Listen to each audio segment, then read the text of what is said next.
Telugu families యొక్క biggest question, అమ్మ ఏమో ఎఫ్డి సేఫ్ అంటది, డాటా ఏమో మ్యూచువల్ ఫండ్ బెటర్, నాన్న రిస్క్ అయ్యా అంటారు. సో ఏది బెటరో ఆనెస్ట్గా మనం చూద్దాం. మ్యూచువల్ ఫండా లేదా ఎఫ్డియా? సో మనం చూసేసరికి ఎఫ్డి అనేది గ్యారంటీ మీకు 6 to 7% అనేది రిటర్న్ ఇస్తుంది. మ్యూచువల్ ఫండ్ అనేది మార్కెట్ లింక్ 10 to 14% అనేది హిస్టారికల్ రిటర్న్స్, దానికి కొంచెం రిస్క్ ఉంటుంది.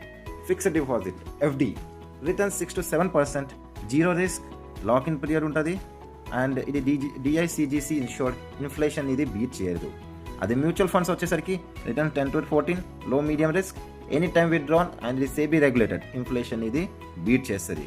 సో ఇది అనేది ఒక అడ్వాంటేజ్. కానీ కొన్నిసార్లు మార్కెట్ ఫెయిల్ అయినా 10 years యావరేజ్ అనేది ప్రాఫిట్ ఉంటుంది. ఇక్కడ చూస్తే మీరు ఎఫ్డి అనేది 7% ఇంట్రెస్ట్ ఇస్తే 1.97 lakh అవుతుంది, మ్యూచువల్ ఫండ్ 12% ఇస్తే 3.1 lakh ఇస్తుంది. సో స్మార్ట్ స్ట్రాటజీ అనేది FD emergency fund and long term wealth 5+ years చేయాలంటే మీరు మ్యూచువల్ ఫండ్ పోవచ్చు. మీ ఫ్యామిలీ ఎఫ్డి ప్రిఫర్ చేస్తారా లేదా మ్యూచువల్ ఫండ్ ప్రిఫర్ చేస్తారా? సో ఎఫ్డి వచ్చేసరికి safe guaranteed, and mutual fund వచ్చేది long term growth. So short term చెప్పాలంటే FD, long term mutual fund. Next వీడియోలో ప్రాఫిట్ అన్ని రేషియో ఏంటో నేను ఎక్స్ప్లెయిన్ చేస్తాను, అండ్ చీప్ స్టాక్ ఎలా సెలెక్ట్ చేయాలో చెప్తాను. మరిన్ని వీడియోస్ కోసం స్టాక్ ఇన్ ఛానల్ని సబ్స్క్రైబ్ చేసుకోండి. ధన్యవాదాలు.